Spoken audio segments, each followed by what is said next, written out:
would have 10. What does it represent for you to be in Cannes today, in selection? The film is seen, you know what I mean? You know, the people who dig cinema and dig the work, they see it, you know what I mean? And see what we're doing and why we do, you know, and how we're doing it. And it's like people get, you know, it's not about one film, you know what I mean? It's about films. It's about the films that have been made. It's the films that are going to be made, you know.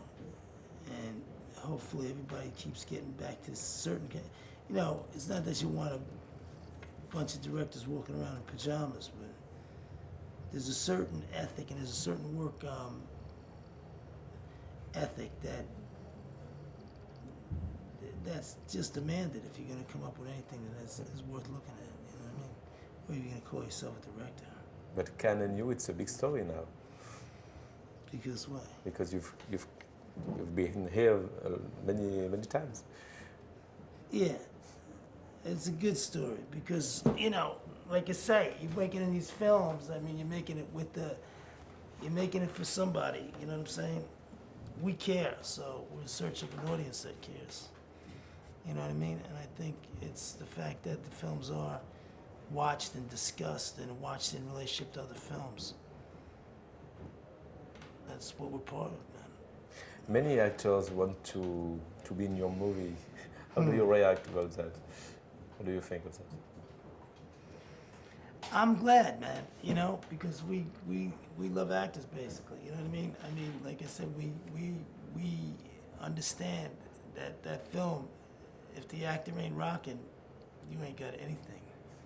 You know what I mean? You're out to lunch, bro. So, I don't know, I think there's a lot of disrespect for actors. I think a lot of people in this film business started off as failed actors. You've made a movie with a French actress, Béatrice Dalle. Yeah. Do you want to make another one with another actress, a French actress? Who? I don't know. This is my question.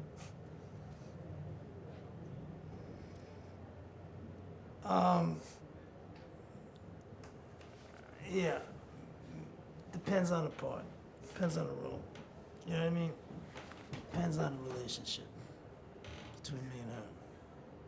And you've done the same movie with a top model, Claudia Schiffer. Do you like to make another movie with a top model? I think Laetitia Casta. Do you want to make a movie with her? Who? Laetitia Casta. Yeah. You don't know her? Letitia. Laetitia Casta. Wait, how do you spell her last name? C-A-S-T-A. Yeah, right. Is she in? What did I just see on the magazine? Was she in like the Hollywood Report? Is she in a movie here? She's in Raul Ruiz movie this year. Raul Ruiz. You know him? Harold? Raul Ruiz. Oh, yeah. Chilean. Yeah, right. Yeah, right. Yeah, do you know her? Yeah. Well, introduce us. She's very good, very beautiful. Is she here? At the end of the festival. To pick up her award? Okay. Well, thank you very much. Thank you. Bye.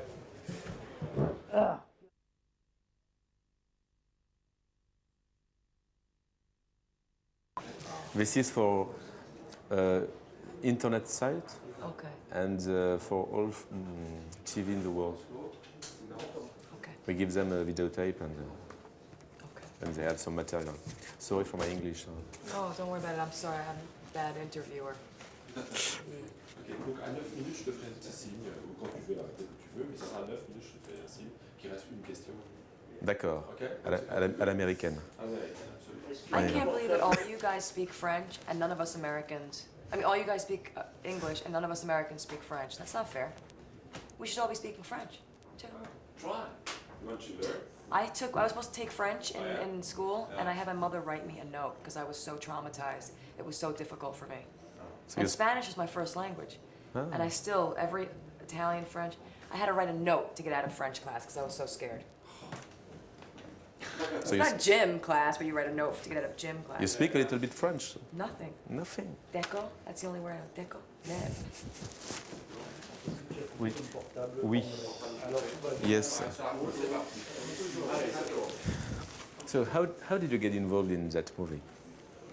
Well, originally I was supposed to be doing a different movie with Abel, and all of a sudden I found out when I was shooting another film in LA that he wanted me to come to New York and do another film. So I get the script like 10 minutes before we start filming, and I was still doing the other movie before, so I was flying back and forth nonstop. You asked me how I got the movie with Abel? How did you get involved? How did I get involved? I guess he saw me in The Sopranos and wanted me to be in the movie. That was it. Pretty simple. Crazy. He was crazy when I met him. And what was represent for you Abel Ferrara? What does he mean to me? Yes. He was my idol when I was in film school. Strange idol to have, but he was my idol in film school. One of my only goals as an actress when I started acting was to work with him.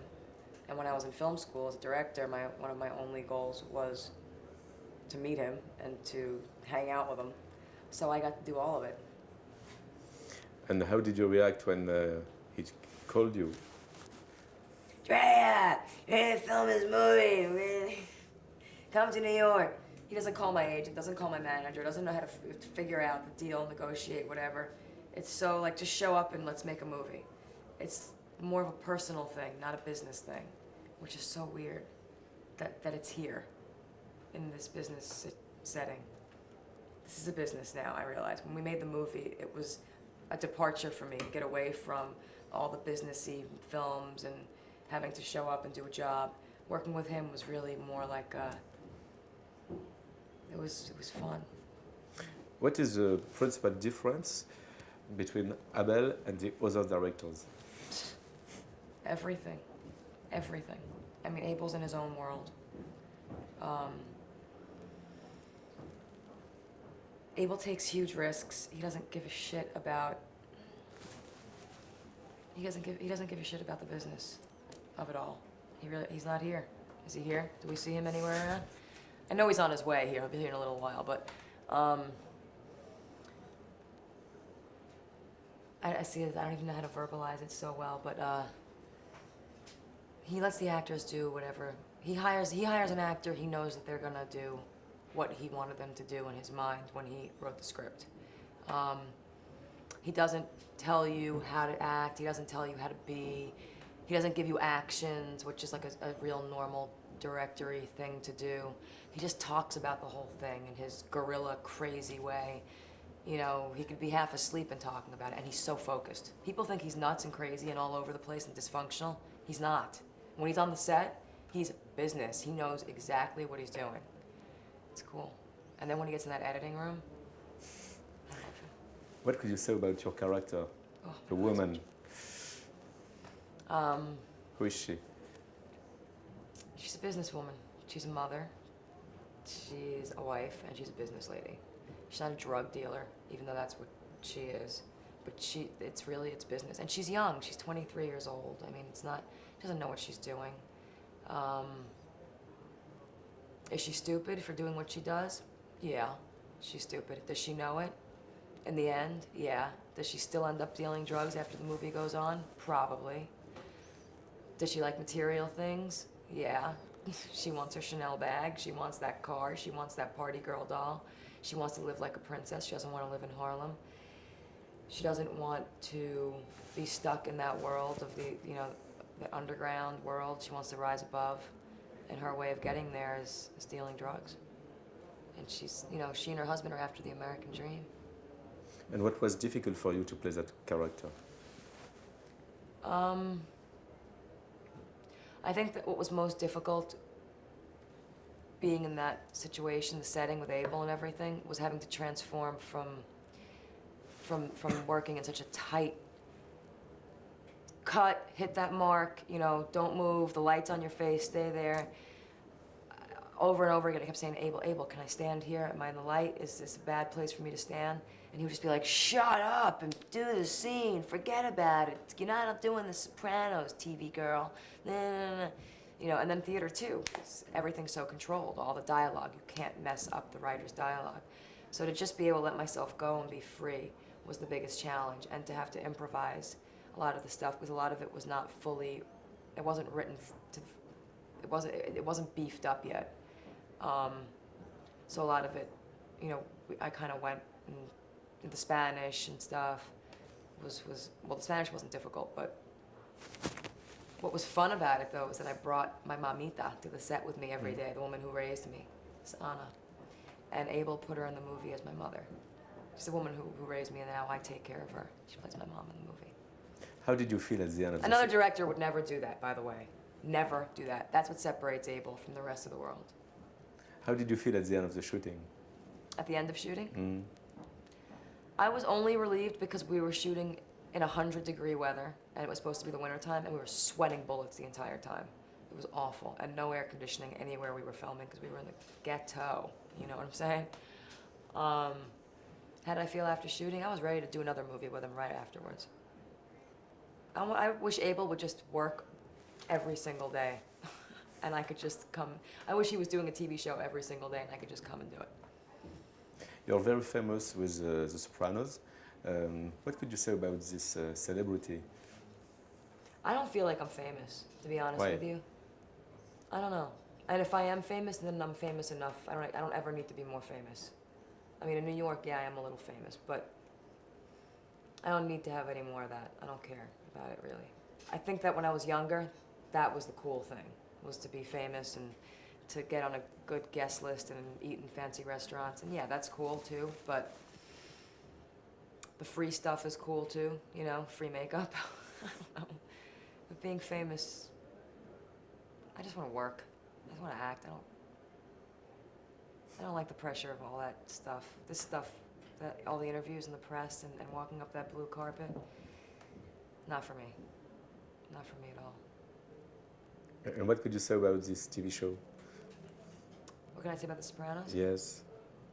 I'm spoiled rotten from that show. I don't know how I'm going to be able to read other people's scripts and think that they're even this good, because the writing is unbelievable. My part's really small in the show. It's not a big part, but I'd much rather have a small part on a great TV show than have a shitty part, you know, a big part on a shitty TV show. What are the other And I hate television. Hate it. You never watch it? No, never. The Sopranos is like a movie every week, so it's okay. It's like an independent film, and it's better than most films that are out there, so. Mm. What are the other directors you want to work with them? Todd Solondz, I love him. Mm-hmm. Jim Jarmusch, love him. Cassavetes gone, unfortunately. I don't know. I'm having a hard time. Ulrich Edel, I would work with him in a second. I don't even know where he is at this point in the world. Scorsese, if I'm gonna get mainstream there. Scorsese's genius. Mean Street's one of my favorite movies ever. Those are the names that are just coming off the top of my head right now. I'd have to think about it a little more. I know there's a million of them I could think of, and I'm not thinking of them right now. And are you ready to do another movie with Abel Ferrara? Yeah, always. Whatever he wants me to do, I'm there. Thank you. Thank you. Perfect timing. Good? I'm gonna tell you exactly what timing is like. Right. You're done! Yay! Yeah! So hungover. You have so many questions about